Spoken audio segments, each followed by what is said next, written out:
Okay. So for those who stayed after the last ceremony session, they will understand that sometimes being early is good, but I guess being on time is even better. So welcome to the panel on large language models or implications of large language models. So I think I will do it a bit shorter this time. So my idea is simply to say yesterday we had two exciting talks about intelligent behavior. And I think if you think about what is currently going on, many people think that large language models are maybe the answer to understand, to decipher, to find the DNA of intelligent behavior. And some other people, maybe not, who knows? But what we have to discuss are the implications of this amazing new technology that we have to understand. And so our idea was to invite several of the experts from within AI, triple AI, to understand what are their opinions about the implications of large language models. So we wanted to check with reasoning and planning. We wanted to check with programming. Can they help us with programming? We wanted to check with, can they maybe even help us to play text-based games or Minecraft? We want to maybe understand, are they at all factual? Can they be evaluated? Do they show economic behavior? So that's why we compiled this panel with different opinions, different expertise, moderated by Kevin. So Kevin, I'm looking forward to this panel and to understand better the implications of large language models.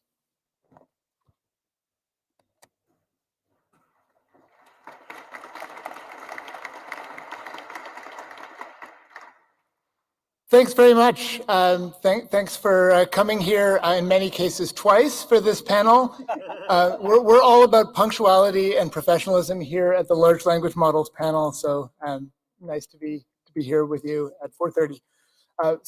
I'm Kevin Leighton-Brown. I'm a professor of computer science at the University of British Columbia here in town.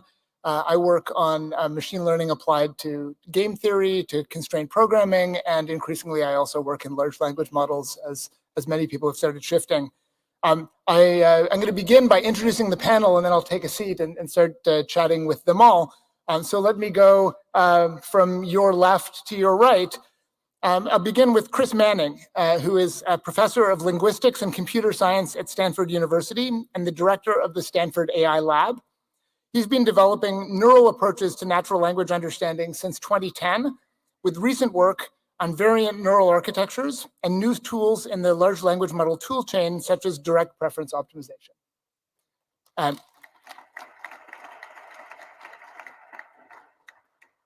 Next is Sheila McIlwraith, who is a professor at the Department of Computer Science at the University of Toronto, a Canada CFAR AI chair at the Vector Institute, and an associate director at the Schwartz-Rietzman Institute for Technology and Society.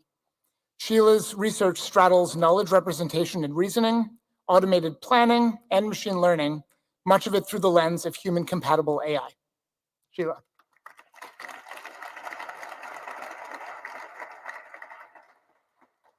Next is Charles Sutton. Charles is a research scientist at Google DeepMind and was previously a professor at the University of Edinburgh. For the past decade, he's worked on machine learning and large language models for generating source code and software engineering. Charles.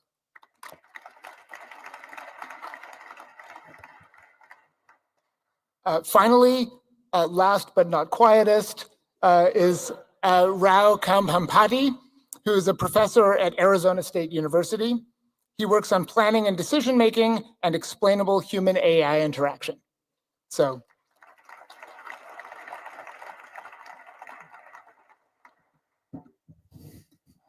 and I'm going to keep talking, but from a seated position. So we were tasked by the program chairs with a panel on the implications of large language models, and it was sort of left up to us to understand exactly what that meant and what sorts of implications we were going to be speaking about.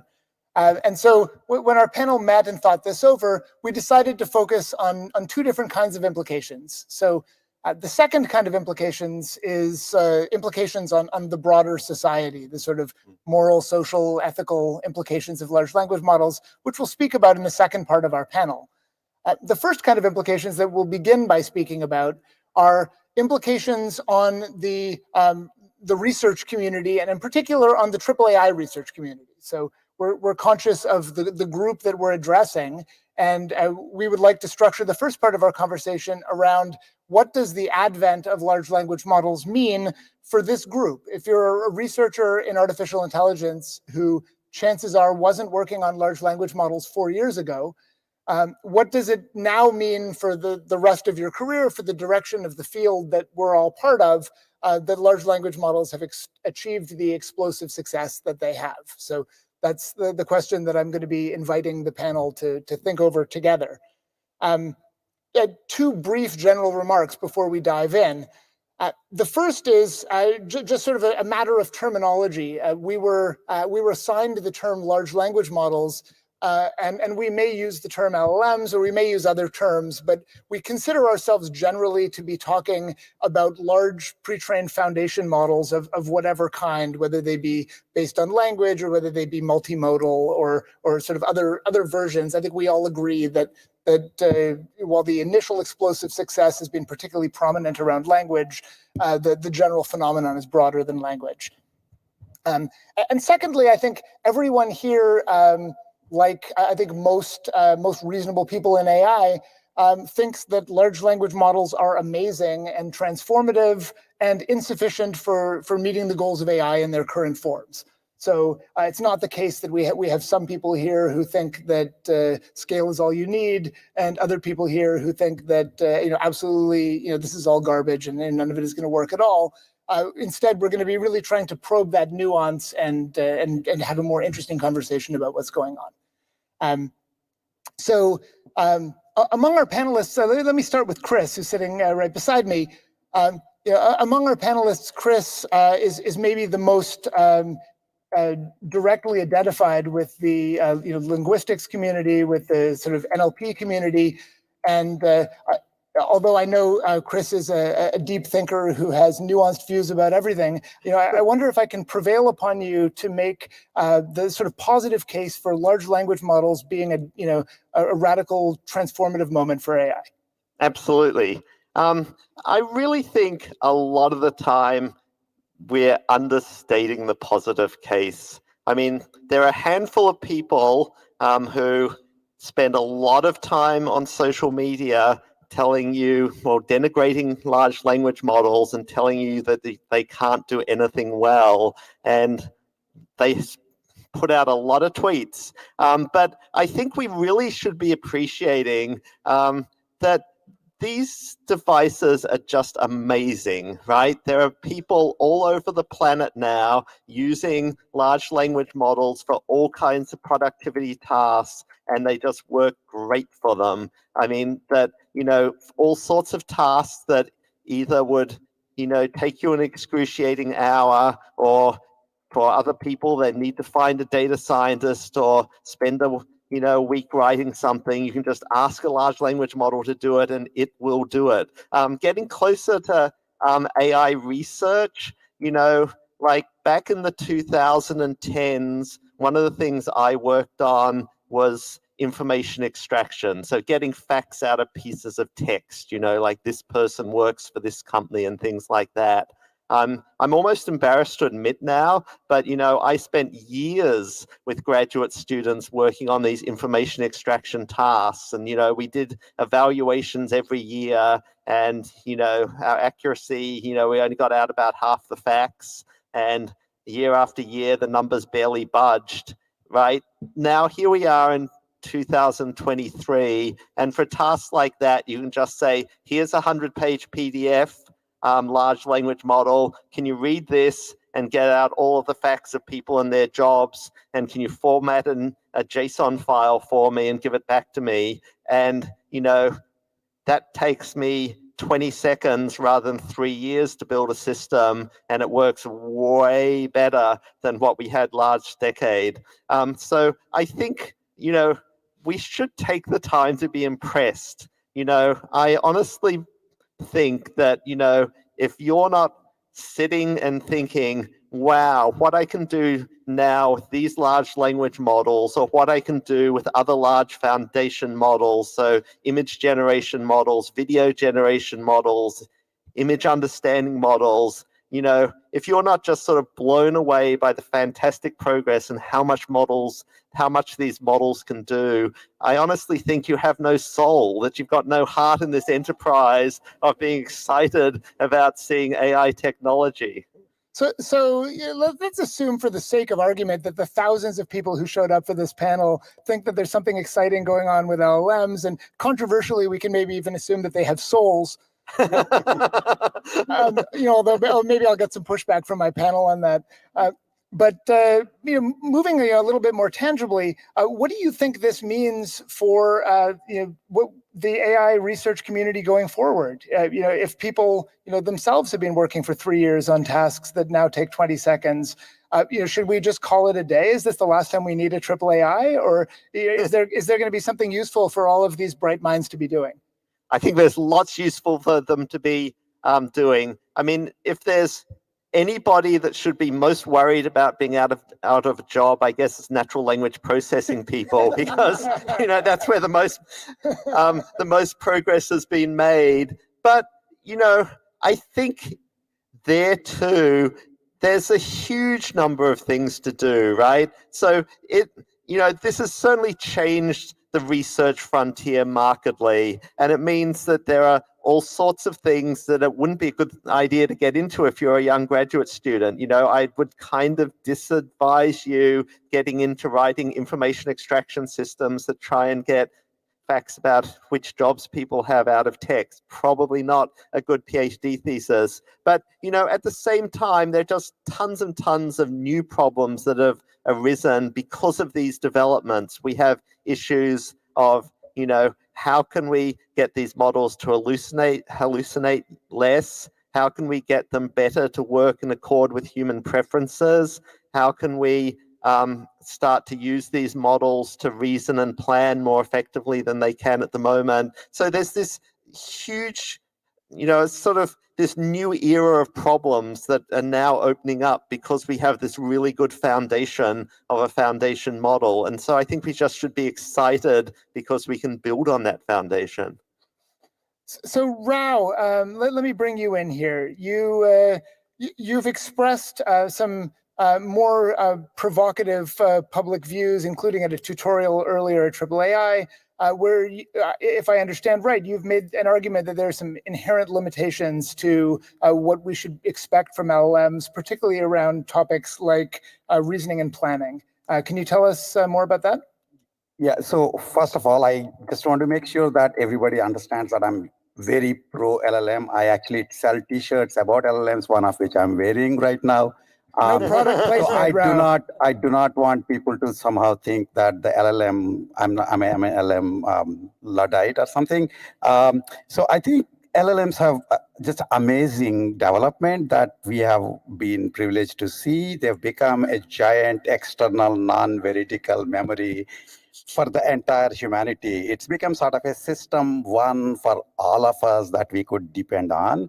And the fact that you could get that by just pre-training on the web data for gazillions amount of compute is something that has taken all of our intuitions for a spin. We just did not. I don't think even people, when like Amodai, for example, tried GPT-3, I don't think they were really expecting it at that level of performance. One interesting thing is when our intuitions take a spin, we tend to think that everything that was not possible is now completely possible. And we have to be somewhat careful about that. As I said, I believe that LLMs are an amazing external non-veridical system ones, but the system two competencies largely escape them. They're the masters of form and style, but not of factuality and content. And this is actually where I think there are beautiful ways in which the AAI community and what has been called the NeurIPS community can actually come closer, much closer. For the longest time, the word knowledge-based meant it's some sort of a go-fi thing that we should not be talking about. Certainly, they would not use the word knowledge-based in NeurIPS papers, and that would only come to AAI. if you look at it right now, most of the research natural science that is being done with LLMs in terms of can we use it in various types of reasoning-ish tasks and so on, they wind up actually using LLMs as approximate knowledge sources, and they build on top of that. Sometimes, unfortunately, with not any disrespect to them, they may not have taken an intro to AI or a logic course, and so they might be reinventing the wheel.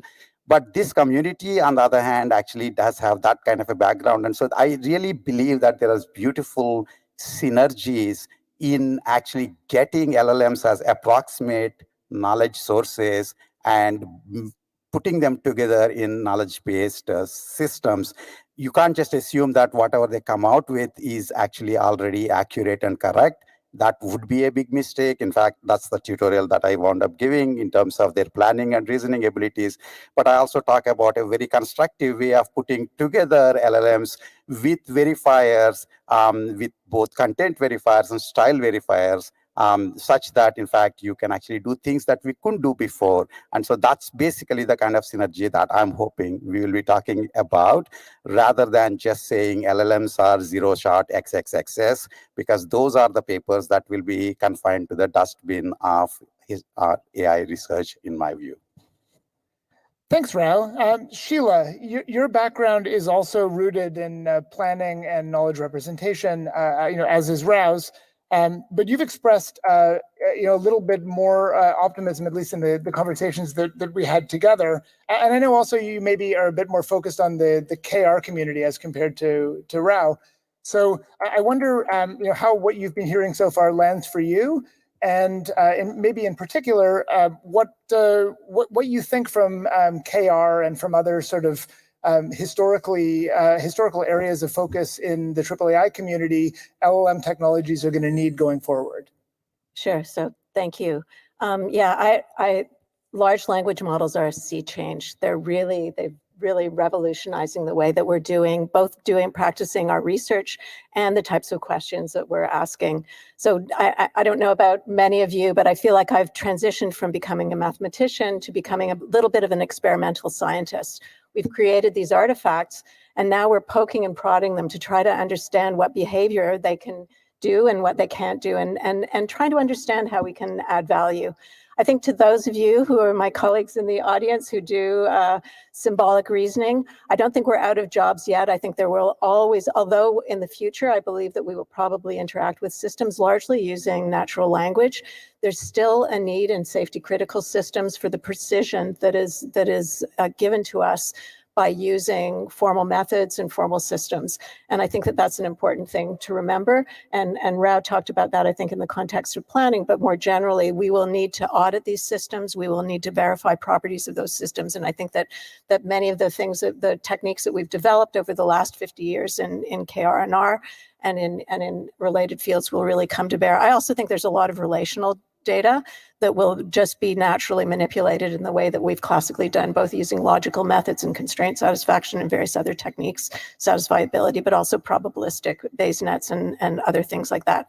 But of course, the interesting question is what value some of the great work by very smart people has going forward with respect to large language models. And I think that one of the things that when I reflect on the KR community in particular and think about what we've been doing, I think we've really been studying the science of artificial intelligence and the science of intelligence using a particular mathematics, but really gaining insights about what intelligence is and how to represent knowledge and how to take compact, explicit knowledge and draw out what's implicit in it through reasoning. And of course, in first order logic is a great example of that. In a knowledge-based system, you might write, and there's a nice panel on knowledge-based systems, I guess, tomorrow in honor of Doug Lennett, but we'd write down a set of sentences and recognize that it was an incomplete description of the world, but it often would represent an infinite number of different ways the world can be if you're using first order logic. And we were able to use entailment to understand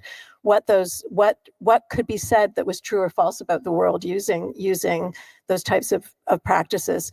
Of course, the AI community looked at common sense reasoning, how we would actually capture common sense reasoning, things like default reasoning, or simple things like closed world assumption. If I show you the people who are in my class, I know that Kevin is not in I can infer that Kevin is not in my class, not because the sheet of paper says that Kevin's not in my class, but because I have a closed world assumption that anybody who's not in my class is or not on the list is not in my class. And we've used that for all sorts of things to reason about change, how to parsimoniously represent change in the world, that most things stay the same. When I scratch my nose, it doesn't mean that everybody's socks turn purple, or that Kevin suddenly becomes grows a beard, that things mostly stay the same. And so we've recognized this relationship between representation and knowledge. One more thing, yeah, just really quickly, sorry, because I'm talking a lot.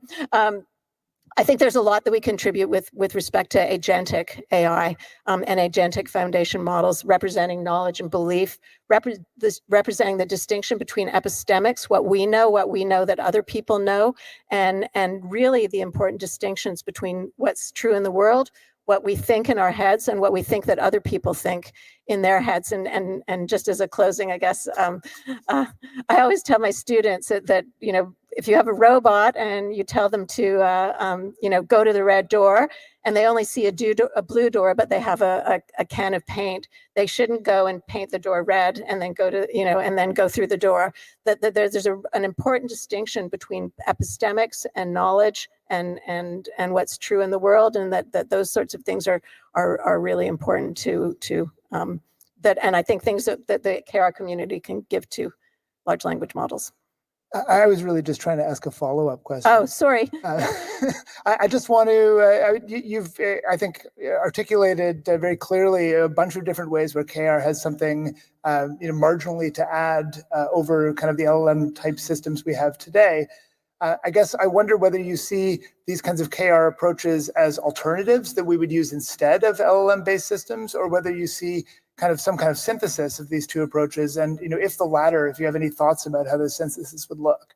Yeah, I see a plurality. I think there are people who are really interested in this AGI experiment, who are trying to build systems and just see how far they can get in emergent intelligence. But I think that, and that's an interesting line of pursuit. But I think we also have to solve practical problems, and we will engineer those practical problems in ways that make sense for us. Rao has talked about this, I think a term that he coined, LLM modulo theories, where we use an LLM plus some sort of external reasoner, maybe that's very good at constraint satisfaction, or some sort of other process that is more exact.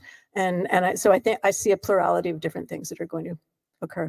Thanks. Let's get to Charles. So, Charles, many people have claimed publicly that Codex was a big turning point in the evolution of large language models, where training on a large code base sort of at least correlated and maybe caused an impressive change in the LLM's ability to reason. And it seems like code is a particularly interesting kind of data that we have a lot of, that it encodes procedural knowledge that can be executed. And I know you've thought a lot about this sort of intersection between LLMs and code. So I wonder what you think about what you've been hearing so far, and maybe specifically around reasoning as it pertains to code, what you think is still needed to make LLMs into a reliable tool. Sure. First I have to begin by saying, like all of the other panelists, that I love LLMs, and some of my best friends are large language models. Nobody told me I could sell T-shirts while I was up here. I don't know what's up with that. But I tried to say no product placement, but they were cutting my mic. Yeah, filthy lucre here. But and it's interesting that both Sheila and Rao have talked about kind of interactions between symbolic methods and knowledge representation and reasoning. That comes up very much in programs, because we're accustomed to analyze programs, especially in security and safety critical contexts, using formal methods. So it's kind of natural to say, well, LLMs have this like embryonic reasoning capability. So maybe I used to think of pattern recognition and reasoning as being two separate things. And when I saw chain of thought reasoning and stuff like that, then I started to think, oh, maybe reasoning is just iterated pattern matching. So I think there's a large potential space of hybrid methods that we can think about. Maybe the reasoning is all in the LLM, or maybe we try to use a formal system to constrain it or combine them in some other way. But depending on how much, this is an issue where depending on how much coffee I've had, I take a very different view about whether it's a good idea or not. Like sometimes I get, kind of excited by this work that people are doing on neurosymbolic systems, sometimes I even write papers on it. And then other times I think about symbolic methods, like you mentioned Doug Lennett. I actually worked for the SEC project for a year. So I had some involvement, but then I think, well, if I think about, like, say, formal methods, if I think about formal logic, right? Formal logic has had a 2,000-year history of overpromising and underdelivering. Like, I mean, if you think, I'm serious, like think the Aristotle, right? And syllogisms were introduced as a normative method of human reasoning, and yet no one in the history of human ideas has convinced anyone of anything using a syllogism, right? So maybe That sounds like a syllogism. it is not. It is absolutely not. So you think, okay, maybe kind of LLMs, this kind of system one reasoning complements symbolic methods, but maybe we're just trying to kind of resurrect a technology that's had difficulty scaling. Like LLMs are really good at scaling, symbolic methods, that's been a challenge. So I think there are definitely opportunities there. I'm not telling you not to work on it, but I think there's reasons for skepticism too. And depending on what day of the week it is, I go back and forth. I guess I want to dig in a little bit more to what you were saying about the sense that pattern recognition and reasoning might be two things or might be part of the same thing. You sort of invoked this idea of, maybe it's just iterated pattern recognition. I think in the AI community, something that this community over time has thought a whole lot about is algorithms for performing reasoning that are a whole lot more powerful than iteration. And so I wonder, do you think that algorithmic lens is important, or do you think that if the pattern recognizer is good enough, then iteration is all we need? Oh, is that the next paper we should write? What kinds of methods are you thinking about, for example? I really mean just anything, like constraint propagation algorithms, for example, doing something polynomial time that's rich, linear programming. People have just thought about, algorithmic approaches for drawing a conclusion that are a lot more than a for loop. Okay, so like I said, it depends what day of the week, how much coffee I've had, the view that I take on this. So the one view I could take is that iterated pattern matching doesn't mean you're doing the same thing over and over again. It might mean you're iterating through a step-by-step procedure. And in fact, if you ask, I'll make a bet because I haven't tried this. Like if you asked, well, no, I shouldn't do simplex. But if you asked, say, a large language model from, I could do a Google product placement. Is that allowed? Oh my God, you people. So if you ask your favorite large language model, which I hope is Gemini, to say, oh, step through the resolution algorithm in a small example and do reasoning, it'd probably do it. And I can say that as a bet because I haven't actually tried it.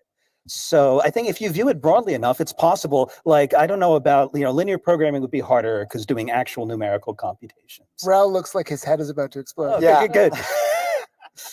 So I think I agree with actually one thing that he said, which is already progress, I think, on this panel, that basically you could actually talk about the importance of that. When people say LLMs are doing reasoning and some other people disagree with it, it seems to be connected to sort of the ability to unfold an advice and sort of operationalizing the advice.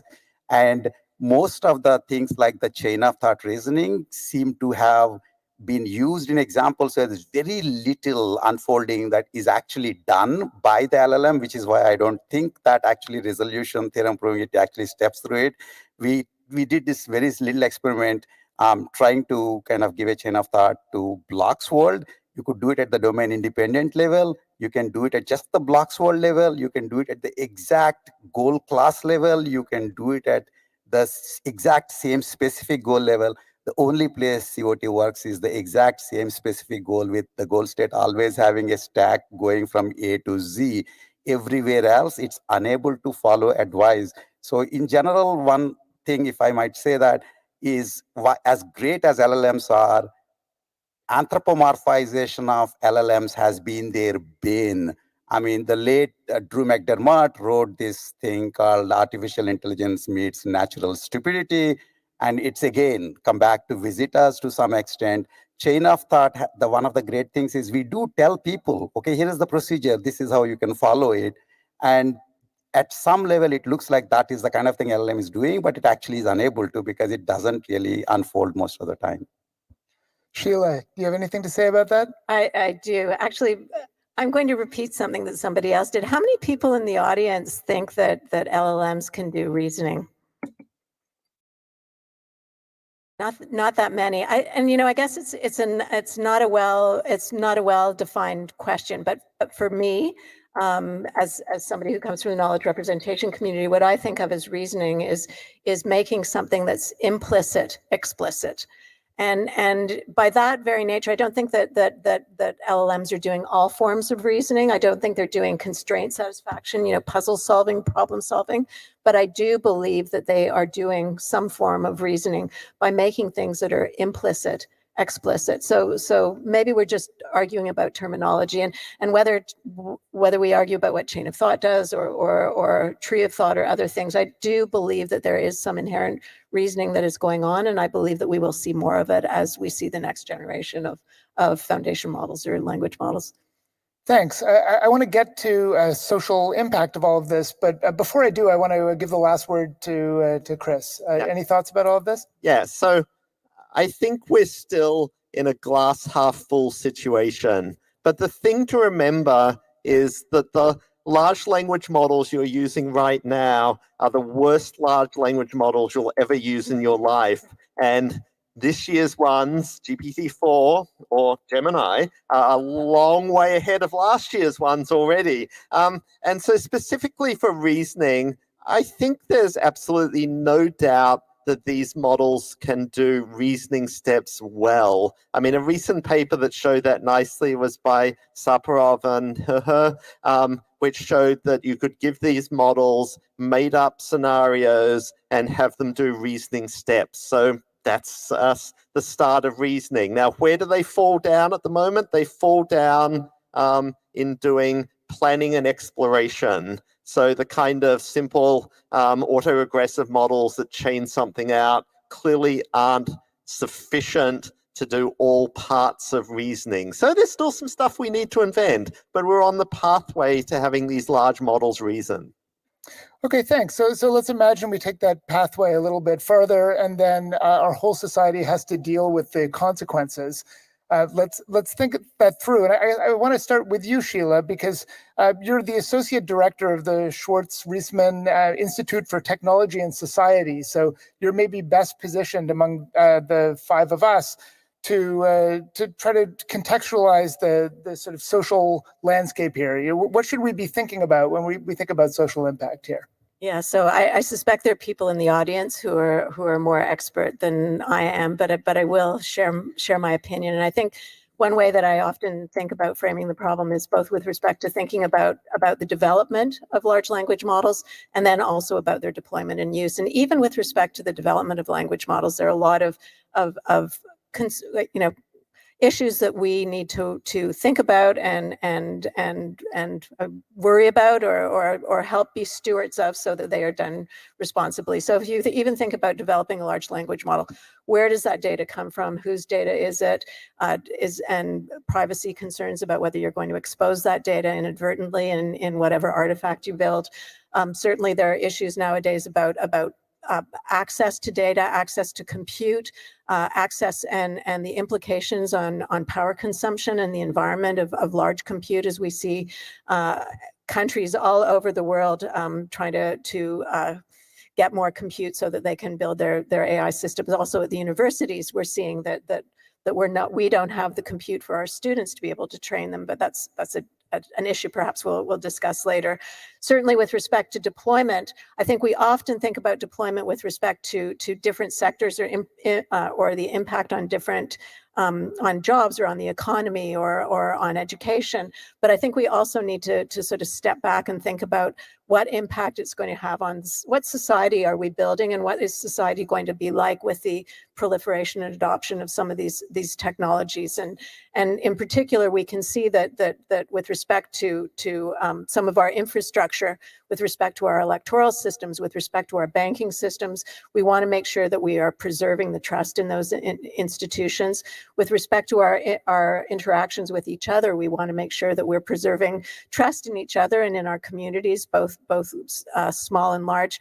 Chris made this comment, I think when we were just chatting earlier in the day, that it used to be the case that you could walk down the street and or go about your business relatively anonymously. And now more and more we are losing our anonymity. We are being watched, and we are perhaps losing as generations move on. Care and concern about that, but we can see that totalitarian states can exploit these technologies systematically and in ways that are concerning to human rights. And I think that those are things that we as stewards of this technology need to really lean in and think about. Yeah, from what I understand, there are cameras on all the streets in Britain, even though I think most people think post-Brexit Britain is not yet a totalitarian state. But let's kind of go to the whole panel and try to think through kind of one by one some of these key social issues that people tend to be concerned with. And I guess I'll begin each one by turning to one panelist, but maybe we'll get two or three other panelists sort of weighing in on each topic, and we'll quickly kind of go through several different topics that are important. Rao, let me start with you. Let me address maybe the topic that we hear about the most when we talk about the dangers that LLMs might pose, which is misinformation or deep fakes or other forms in which content generation could lead to social harm through the fraying of trust and all of that. What's your take on those issues?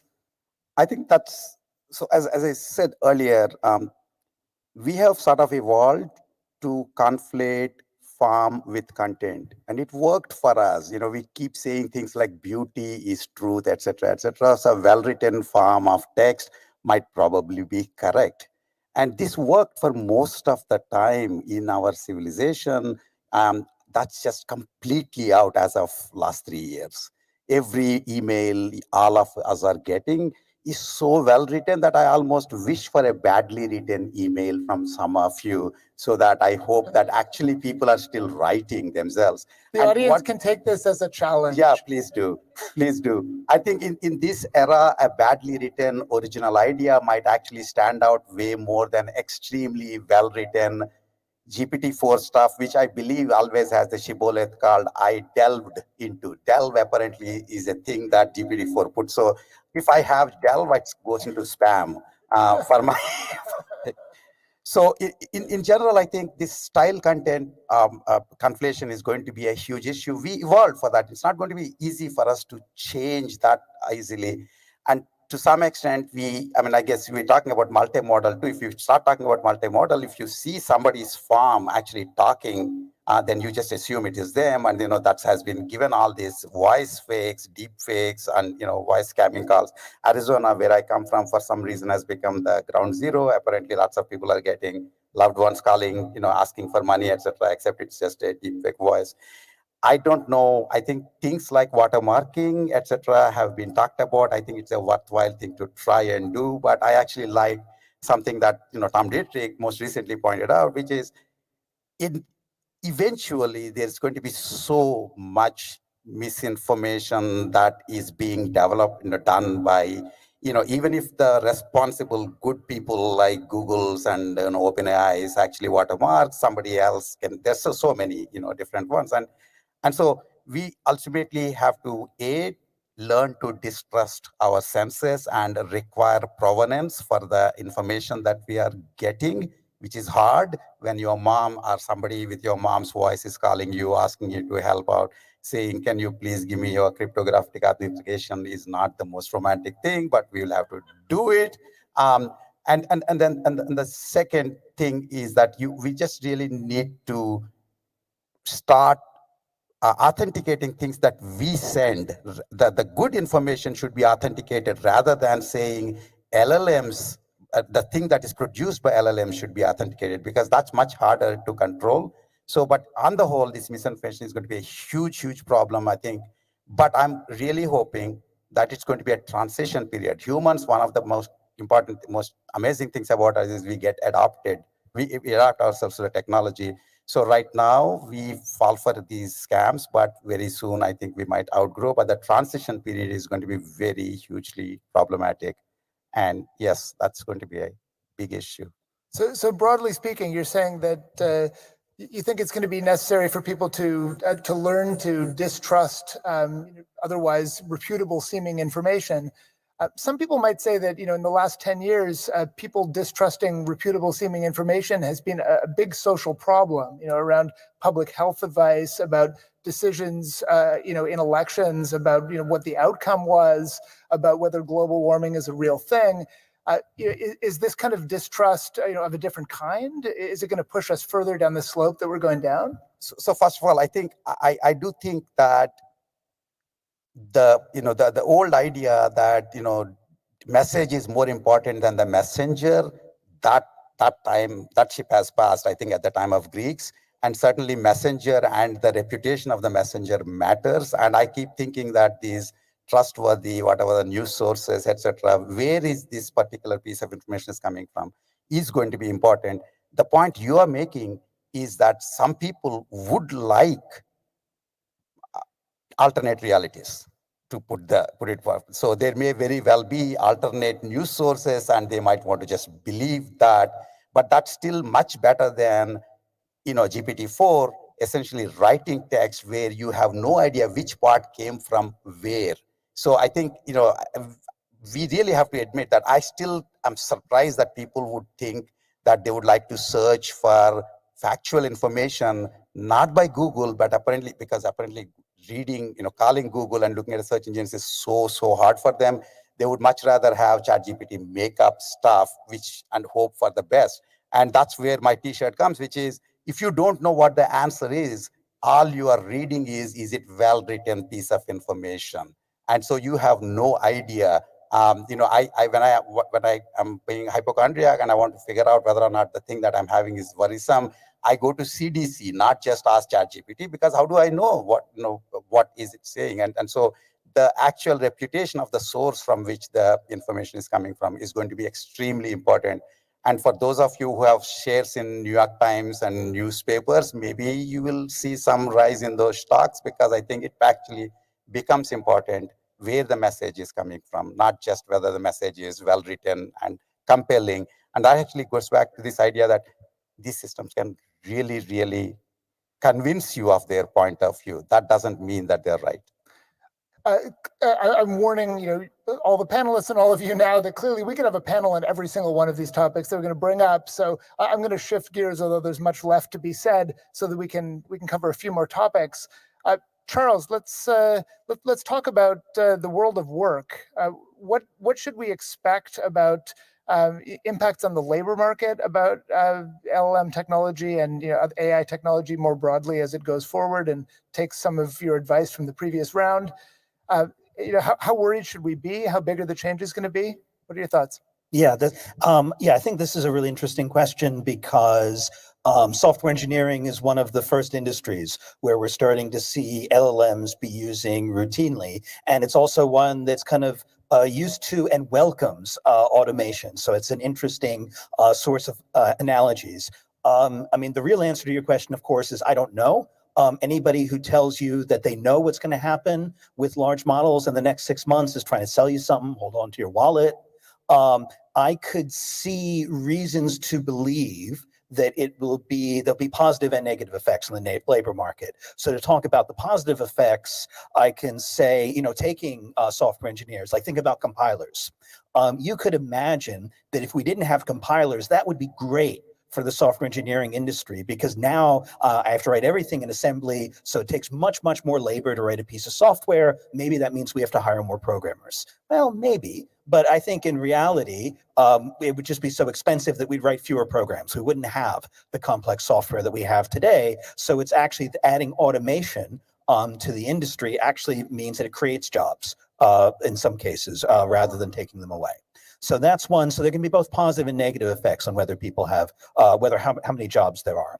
And the other thing, which was relating to some things that Rao said about style, is that I think norms about how people communicate, how people socially interact in work are going to change in ways that are difficult to predict now. So the joke that we make is, I'm not going to write, nobody's going to write or read emails anymore, right? I'm going to write bullet points. I'm going to get Gemini to turn them into email. You're going to receive the email. You get Gemini to turn them into bullet points. You read the bullet points. And so, probably that's not a steady state, right? So everybody knows that I can use Gemini to make my emails as polished and diplomatic as you like. So then maybe actually it's going to change professional norms. Like maybe sending a very short email with typos is going to seem like is much more respectful because, I didn't use an LLM. I'm actually writing to you authentically. So there are going to be ways that we can't predict now that social norms are going to change. So I think a question that a lot of people have is, I've got a child who's just going into school now, and I'm just embarking upon my, graduate degree. How do I seek out an LLM robust career path for myself? You have any thoughts about that? Plumbing is good. Yeah. So is planning. Yes. So, yeah, so it is kind of common to say that LLMs are and to say in surprise tone of voice that LLMs are disrupting white collar work more than blue collar work. Maybe we shouldn't have been surprised about that. So I think Dieter Fox gave a great invited talk this morning where he mentioned Moravec's paradox, which I would state it's easier to build a grandmaster chess player than it is to build a system that moves the pieces. Right. And so if you take that perspective, well, we shouldn't have been surprised that it was easier to automate some aspects of intellectual work. But I haven't yet seen an LLM that exercises good judgment. Right. So I think there's so there will be transformative aspects, but it's hard to say, are there particular career paths that will be, completely removed? A lot of what we do during secondary education isn't directly, vocational training anyway. So I think it's hard to say. Maybe just to add something to that myself, because I think the plumbing recommendation is just too depressing to leave as the last thought. Plumbers are pretty happy. Very important. I'm sure there's some very happy plumbers in the world, but I think maybe more fundamentally, I think there are a lot of jobs where we interact with another human, where it's inherently important to us in that job that it be another human that we're interacting with. Not because the human does it better, but because it is in fact a human. Whether this is a kindergarten teacher or a psychologist or an elder care worker or a personal trainer or, this is sort of the list goes on of an influencer on the internet where it's kind of or novelist, right? Where somebody is, sharing a human experience and it matters to you that the experience be a human experience. And I would put out that, maybe even in the kind of white collar space, we might see a shift to the human being important, not because it gets the task done, but because it matters to us that it be a human. Anyway, that's me on my soapbox. I'll shut up about that now. Instead, let me turn to Chris and ask a question about another social topic, which is alignment. So how should we think about alignment? Obviously, if we had a system that was entirely unaligned with human preferences, then it would be a weapon of mass destruction that might seek to make paper clips out of everything. On the other hand, if we have a system that is very rigidly aligned to the views of a small group of people, then we might become concerned about who gets to choose the alignment, and this could be a problem of another kind. So how should we think about alignment going forward? Yeah. So alignment refers to getting an AI system to follow the goals, preferences, and perhaps ethical principles of people. But, I sort of have grown to hate the term alignment. I mean, part of why I hate the term alignment is, I think back to someone who was a 1990s spoken dialogue system designer, And well, if you were, designing a dialogue system in the 1990s, you sort of had a handwritten dialogue tree with regex matching or something like that. But what you were doing was you were aligning your dialogue system, meaning you were getting it to respond to human goals, like being able to, check your bank balance or whatever it is. But so that was already, anyone that's done UX is doing alignment. They're trying to build computer systems that work according to human goals and preferences. But what has happened in recent years is that there's been this sort of enormous growth of this field of AI alignment, which has been dominated by this futuristic science fiction, fantasy, effective altruist thinking.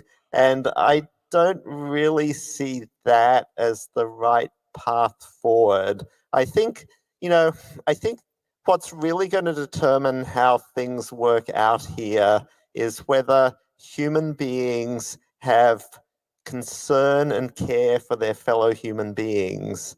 And the worrying thing about the way human society has been evolving is that more and more, a lot of human beings are in their own cocoons, looking at their devices, not interacting with other people because they don't use public transport anymore, or wearing headphones and all of these things. And, from that perspective, the kind of people who write and talk most about AI alignment, if I stereotypes and generalize slightly, they always strike me as these people who are sophists, who are interested in, complex logical arguments and counterfactual worlds, and care way less than the average person about their fellow human beings. And I think if we're actually going to make progress in having AI systems that work for humanity, we're going to have to involve the broader spectrum of humanity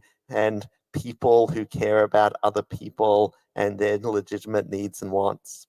I think that's really beautifully said, and I think that's something we don't hear enough. Although I would say, if you're on the bus wearing your headphones, at least you left your house. Good for you. But more seriously, let's say I, like probably many people listening to you, find that to be an inspiring vision. What does it look like to try to put that into practice? What should we, as the AI research community, who maybe understands technology a lot better than we understand, society and the way that all of society makes decisions about difficult things, how should we play our part to realize the vision that you've laid out?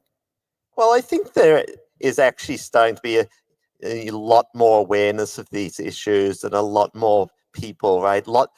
Lots of young grad students these days are very interested in the social side of AI systems and computing. And I think it's sort of inviting that wider perspective that until recently, AI has been totally dominated by technologists who want to sort of play with the machines that they're building, where we have to realize that now these machines are being widely deployed and have broad social impacts, and that we have to be actively thinking about those impacts and how we want to design systems, talking about people who have more experience and thinking about systems in the world, and thinking about a broader space of people that, I guess computer science has this very hierarchical structure that people have many times sort of seen as almost a good way for the world to be, right? That among the sort of CS community, many people think that having a benevolent dictator for life is a good way to organize a social system. Whereas once we are talking about people's livelihoods and welfare, I think we have to understand that that's not a good way to organize a system, and we have to recognize and give voice to the great plurality of humans. Thanks. So I have one more social impact question for the panel, after which we're going to open it up for questions. So this is my announcement to you that if you have a question, there are 3 microphones in the room. We'll alternate between them. Feel free to come up to a microphone and we'll welcome your questions, either technical questions or broader social questions. I'll ask all of the questioners to keep their questions relatively brief so that we can hear from as many of you as we can. And I'll ask you either to direct your question to a specific panelist, or else I'll ask 1 or maybe 2 panelists to respond to you, again, so we can get through hear as many voices here as we can. But before that begins, I did promise you one last social impact question, and that's for Sheila. A last kind of social topic that I think many people worry about, that maybe especially touches all of us in this room in a pretty direct way, is in education. So what are your thoughts about the impacts of LLMs on education? Yeah, thanks.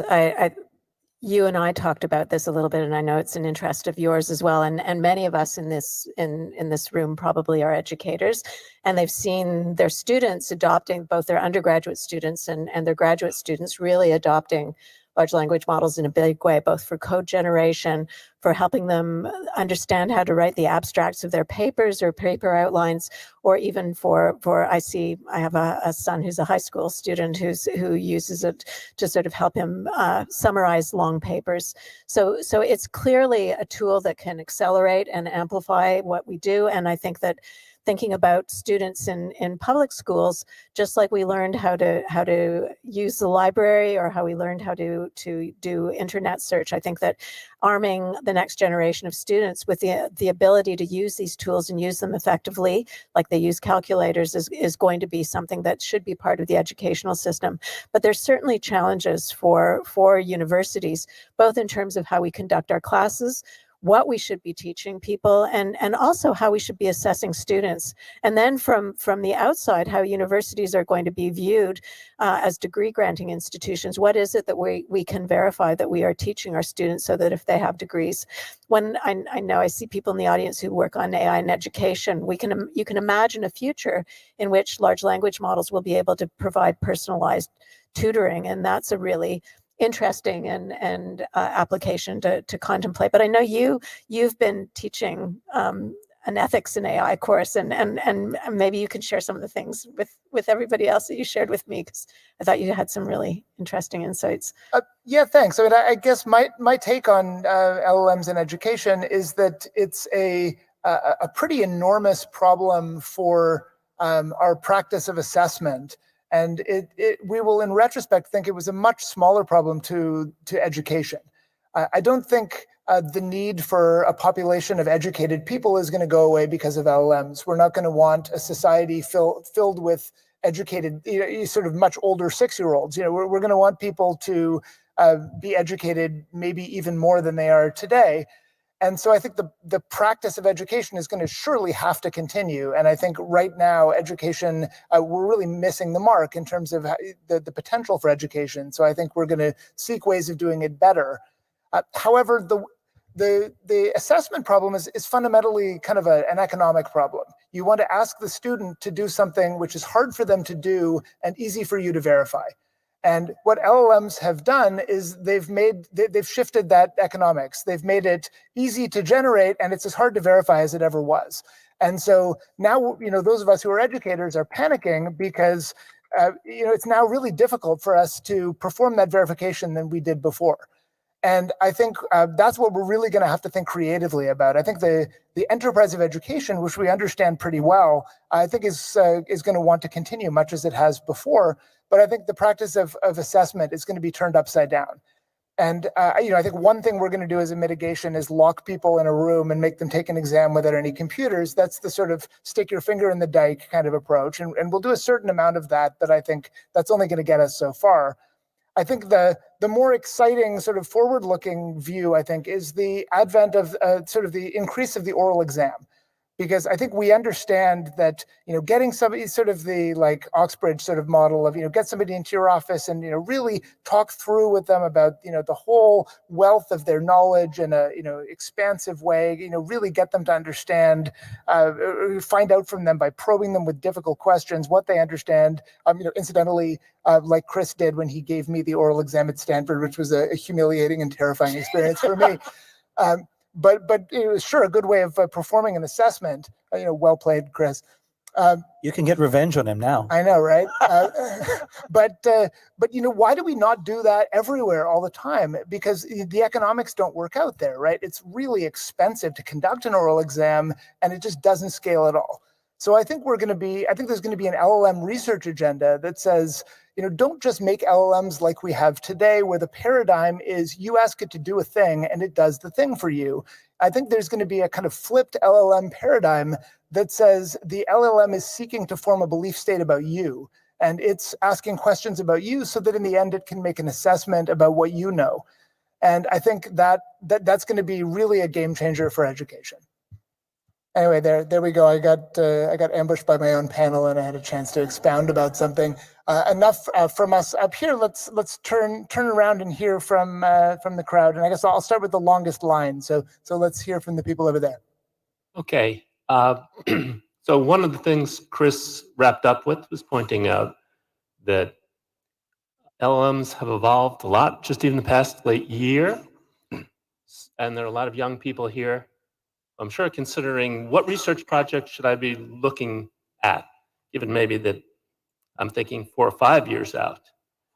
So I'd invite you guys to speculate on what you think might be a good research project, given the evolution of LLMs in 5 years.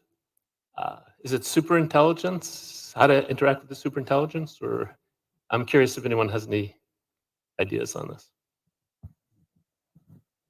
So I wasn't around yesterday, but I imagine when Jan LeCun spoke, he spoke about how we needed world models and how current neural networks don't give satisfactory world models. I think that's actually... Damn, you're good. I think that's actually right.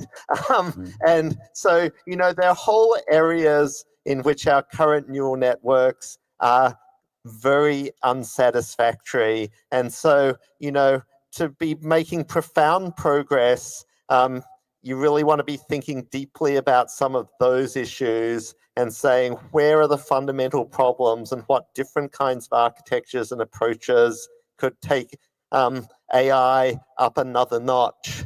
The problem with that is it's sort of a bit ambitious and risky for a PhD student. That's a little bit of bet the world and see if it works out. But I think that there are tons of shorter term things where there's just tons of opportunity, right? So that I think a large language model or other foundation model is like this powerful engine, but for it to be usable in the world, you have to build a lot of pieces around it to build more complex foundation model programs where you're putting things together in various ways and making compound systems, perhaps with other components like knowledge bases. And that hasn't really been explored. All of this stuff is so new. So I think there are lots of projects that PhD students can be embarking on, accepting where things are today and where they're heading. I agree. I think world models is a reasonable thing to work on. I think, in terms of lots of things like, more technically, I think long-term memory is one that I think is interesting. Like right now, the preface, I feel like there's definitely opportunity, because when you look at the work, a lot of the work that's going on in industry, I think is super exciting, but a lot of stuff in LLMs is kind of variations on a set of ideas. So doing things that are more disruptive is something that should be a role for academia. I think right now, when we think about long-term memory, the current answer is kind of do retrieval augmented generation. And I think that has to be wrong, right? Because this isn't how human memory works. Human memory is generative. I think there's a lot of interesting things to do in planning and reasoning. And I think there is actually space to it is risky, like Chris was saying, but I think there's space to innovate in fundamental architectures. The pre-training phase of we're starting to come to the conclusion that transformers aren't particularly special. They're just the first thing that started to scale. So that means, maybe I hope we're not using transformers in 5 years. There's a good chance that we will, but there's also a good chance that we won't be. So thinking about kind of architectural innovation that's more data efficient, especially in the case when you're doing, for example, lifelong learning is a potential avenue. Sure, go for it. So the way I tell my students, some of who are still doing PhDs, is if you have a doddering old uncle or aunt who seems to have approximate knowledge about everything and they would not shut up, what can you use them so that accuracy would improve? They're great idea generators, but they don't have any guarantees about accuracy. One aspect of that is planning and reasoning that I brought up, but I do want to bring up this connection to the reasoning that happened earlier. This issue of whether or not LLMs can do, LLMs currently, that is autoregressive LLMs, can do reasoning. In the immortal words of Sam Altman, for some definition of reasoning, they do some kind of reasoning. I think that you can't question. Okay, seriously. But in essence, I think LLMs are a breed of AI systems. These are broad and shallow AI systems. They do sort of maybe shallow sorts of reasoning. They were preceded by deep and narrow systems, which would do guarantees for only very specific areas. Nobody ever questioned, for example, AlphaFold or something, because it was deep and narrow system. The interesting question would be how to combine these broad and narrow and deep and shallow, broad and shallow and deep and narrow systems. And that's basically I think of LLMs as great idea generators. And they can generate ideas not just about plans in the case of planning, but also planning models, preference models, reward models, all sorts of things with no guarantees. And so the question then would be, how would you actually leverage that? And that is something that would actually be a worthwhile thing to look at. Cool. I let that one go a little bit long because it was so squarely related to the topic of our panel, but let's try to speed it up a little bit going forward. So, because I really want to hear from all of these people who are lined up. I know it's a disheartening thing to be at the back of the line. Let's go here to the middle. Hi. So in support of the last statement on reasoning, I just want to read out the numerical results of the reasoning part of a benchmarking paper we published a year ago on ChatGPT, ranging from the best performing task to the least performing task. So analogical 30/30, deductive 28/30, common sense 26/30, temporal 26/30, abductive 26/30, inductive 15/30, causal 24/30, mathematical 13/30, and multi-hop is the worst one. It's 8/30. So LLM, this is ChatGPT a year ago, can reason to some extent and sometimes. That's all.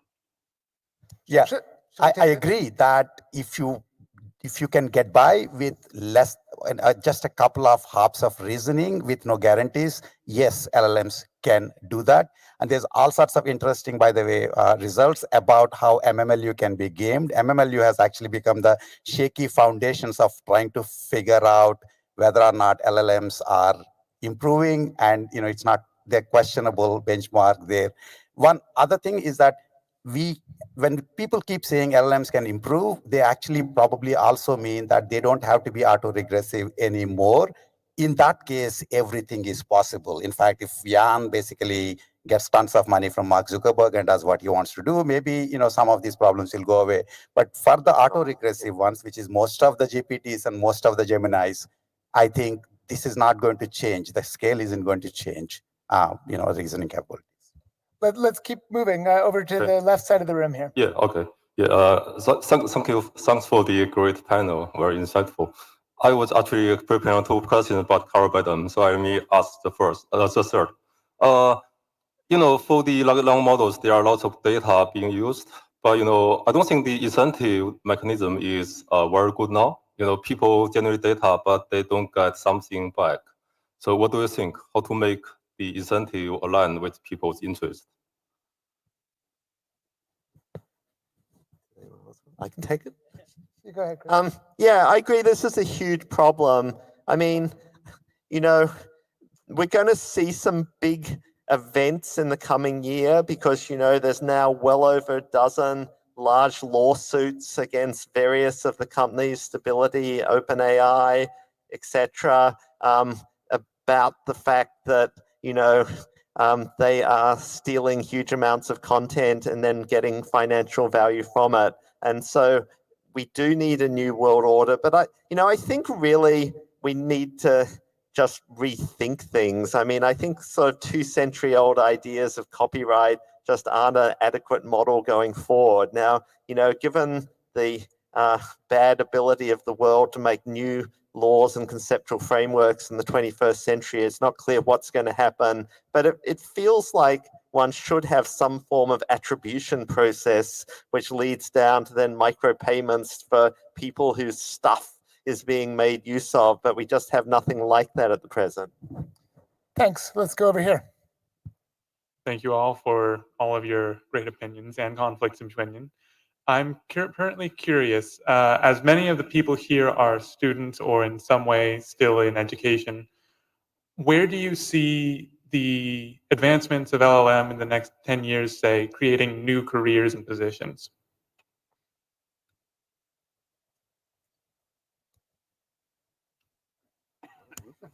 So is this for general jobs or AI PhD student jobs? Those are very different, I think. I think certainly there are going to be very interesting implications for the general jobs themselves. And I do have something to say that something that you said earlier touched me because I keep thinking about it too, that there are some things that it's not just the efficiency, but the human connection that becomes important. And part of the reason, as you said so eloquently, is this economics didn't work out. We were too busy doing other things that actually required things. And since when that becomes very cheap, maybe the incentive structure hopefully will change, that things like taking care of your loved ones, with more time, etc., would actually be economically more feasible for you. And so that, I think, might be a good thing, that maybe we'll have more time for those. And of course, more time for writing papers. That's always a good thing to do. But as far as AI PhD students, who knows? I mean, really, it's very hard. Yeah, I mean, generally economics says that when the price of something falls, consumption of it ought to go up, right? So we should expect that as LLMs make things that are currently expensive cheap, we're going to see more demand for those things at those lower prices. And there might be, increases in jobs in facilitating these things, even as their marginal costs have fallen. So I think that's something that's going to be really hard for us to wrap our heads around as this goes forward. Let's go to the middle. I like a lot what Shayla said about hopes for symbolic systems. But when we think about LLMs, we cannot think about soundness or completeness or assurances. And I also ask both you and Chris, how important is semantics with respect to LLM's world? Who is the Richard Montague from this world now? What's the semantics? What's the meaning of that? And in computer science, meaning is extremely important, especially with respect to what Sheila said about reasoning and inference. Can we deal with a world where unsound inference and incomplete reasoning is okay in a science, in computer science? I'll actually start to answer this question, and then I'm going to hand it over to Chris, because one thing I think that I think is great about large language models is that the symbols that we've been using, the words that we have historically used when we build systems, are now grounded in perception, and they are grounded in and they are interpreted in context through the semantics that's provided through deep learning through neural networks or deep learning systems. And I think that's actually really important. And even the knowledge representation community, we were talking about this before, that talks about the difficulty in interpreting terms. So, somebody's bald. If I have hair, at what point if I start pulling out my hair, at what point do I become bald? There are all sorts of terms that are vague. There are all sorts of terms that are interpreted in context. And I actually think that language models and the ability to interpret in context are going to really resolve some issues. But to your point about soundness and completeness is always with respect to the model. It is not with respect to the world. And so I think that it's important to make that distinction. So let me just now let Chris talk about Montague semantics. Yeah, I mean, so I think we definitely don't yet have a Richard Montague for the semantics of language models or foundation models more generally, which shows, again, there are lots of opportunities for PhD students. But yeah, I think we're just never going to have the same kind of precise, artificially precise clean semantics that one used to have in traditional logical systems. I think we're going to have a sort of a messy, approximate context influence form of semantics. But I think that's also what human beings have. So I think there's no doubt at all that language models have semantics, and you see that even more clearly with the newer generation of multimodal foundation models where they show relations, between the world. You can hook them up live to a video camera and have them talking about what it sees in a scene, right? There's an understanding of the world. Their semantics is sort of manifest as something they've learned. It's just we don't yet have very good tools for examining it and talking about it. Only at the AAAI LLM panel did multiple people reference Montague semantics. Way to go. On the right here. Thank you. So the question I had was, AI development right now has very vastly outpaced how we're looking into the ethical implications of this. And what we see as a result is these large LLMs have huge environmental impacts that are very negative. They have huge impacts on people whose artwork they've stolen. They've got a very big impact for disrupting, for good or bad, the labor market. Do you think there's a point in calling for a halt to this research until we can fully explore what those ethical concerns are and come to a democratic consensus on how to solve them? So I agree with the fact that there are things that are not being well thought out, for sure. That, for example, the costs of generating and training these models, you're just hoping that they will be amortized, and instead of waiting for the current one to be amortized, then if you're Sam Altman, you'll say the next one will be $7.1 trillion, and then after that will be a few more $1 trillion. I am actually, the computer scientist, I'm extremely worried about, are you ever going to pay for your actual previous debt? That's an interesting question.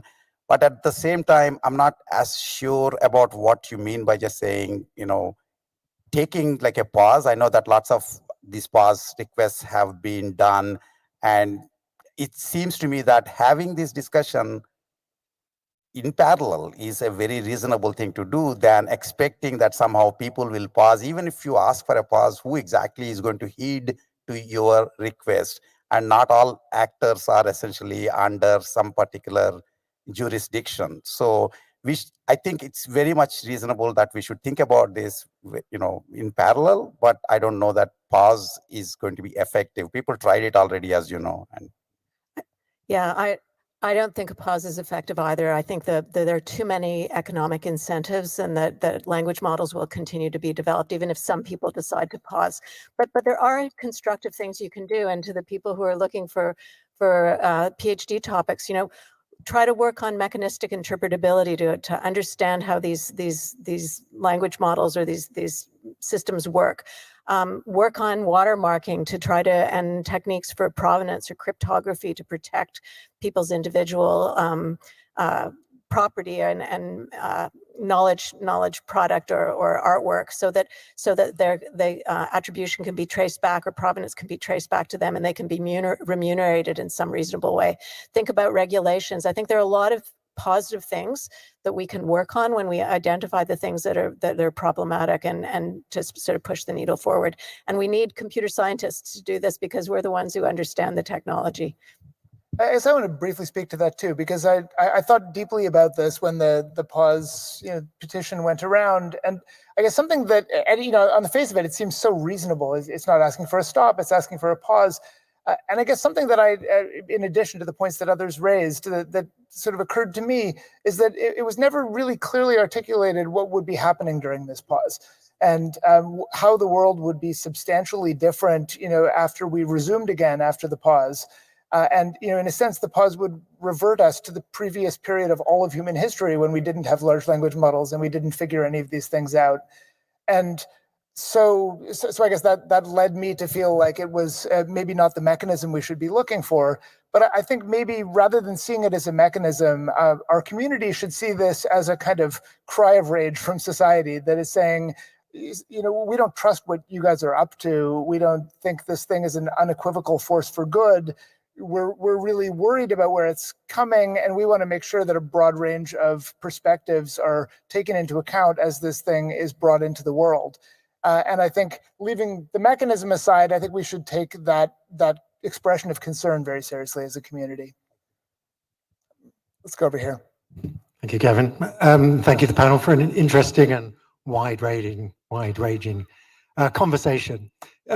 Given the success of LLMs, should we perhaps not be concluding that we overestimated human intelligence, that a lot of human communication is quite formulaic, and it took a lot of data, but we've taught those formulas now to machines? And if so, should we not conclude that we should be focusing more on problems where we don't and perhaps can't have lots of data, coincidentally, which are mostly problems involving reasoning?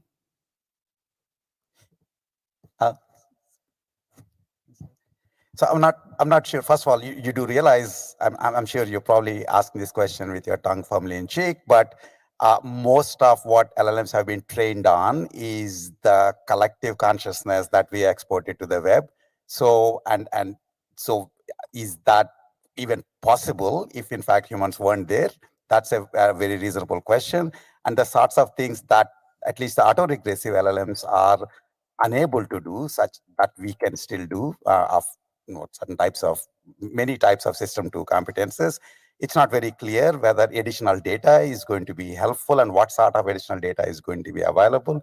I think this is just a great orthogonal piece of technology that we have available, and we can use this, but I'm not sure that it's going to change my questions as to whether, like if I want to understand human intelligence, if I want to understand human level capabilities, you can still be interested in doing that. And I think that's a very reasonable pursuit in my view. I don't think LLMs have changed that.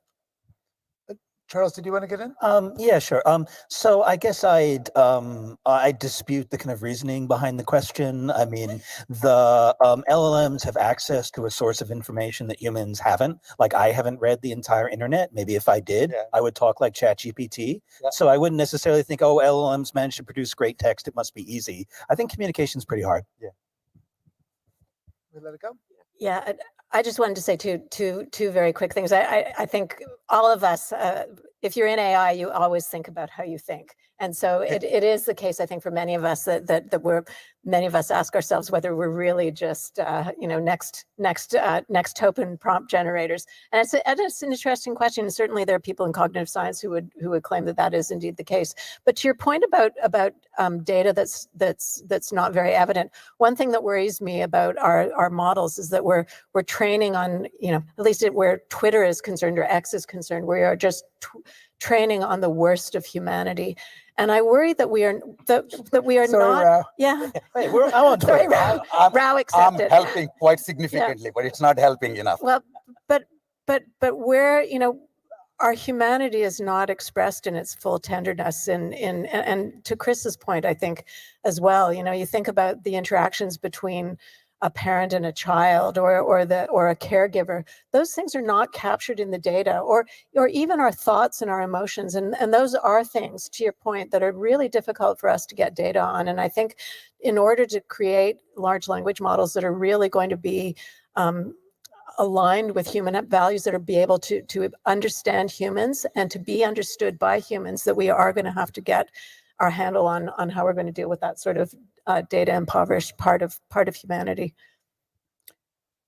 Yeah, so I do Sorry about the Twitter. I do think that there is a natural experiments that already is in progress that GitHub and maybe even LinkedIn, GitHub in particular, the data is much cleaner. Very few of you put your non-working, exception generating programs on GitHub, whereas web for good reasons contains, general web contains all sorts of stuff.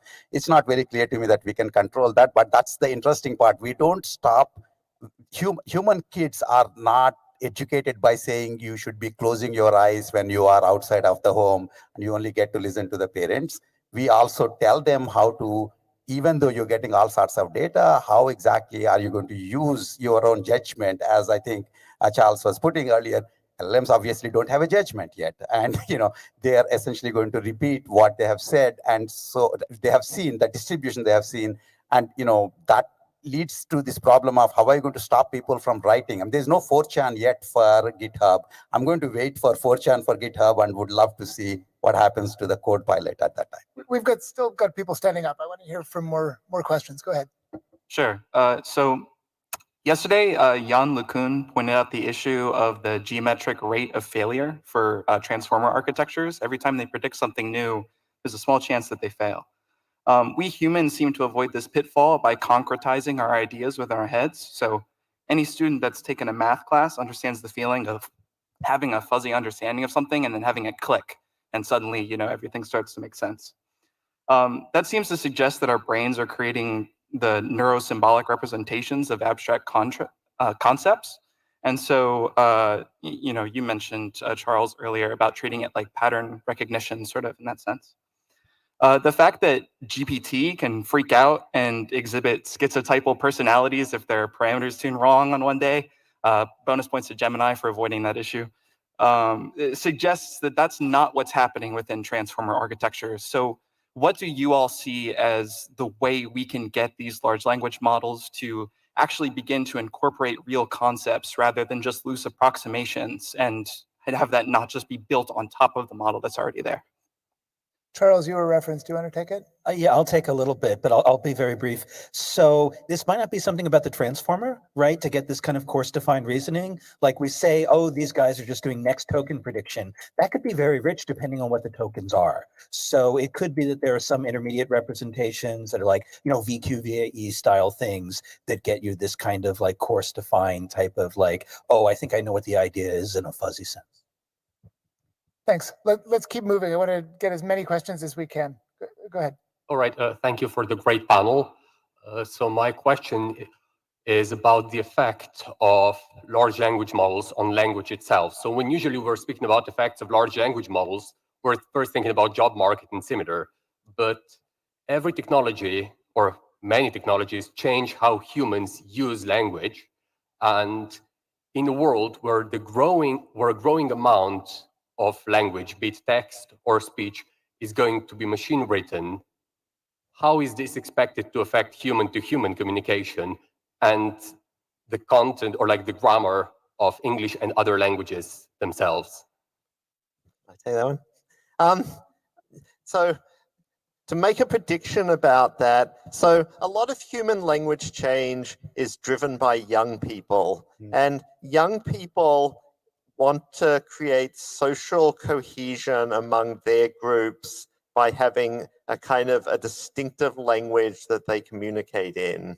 And so those young people are, agents of change and resistant to the homogenization that comes from sort of human tools that cause it. Like many people predicted that once there was television, right, that all regional accents would disappear because you'd hear on the national news the way to speak your language and everyone would speak like that and it'd be completely uniform. But that's precisely not what has happened because of these powerful factors that young people create group identification by continuing to change. And so, just as you might think of something like the creative ways in which different subcultures use emoji for different meanings, I think we'll continue to see people innovating in language regardless of what's inside the latest large language model.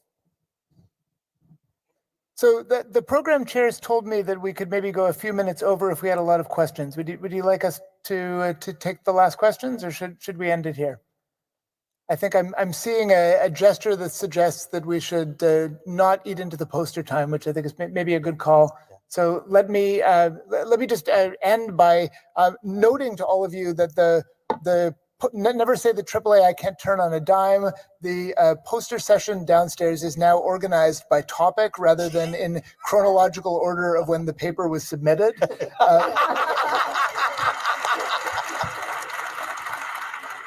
So if you were going to avoid the poster session because of that factor, I encourage you to go downstairs and see the great deal of fantastic work that's being showcased there. For those of you who had a question that you didn't have a chance to ask, feel free to come up afterwards and the panel will stick around. Let me thank again my fantastic panelists and all of you for sticking through with us. Thanks very much.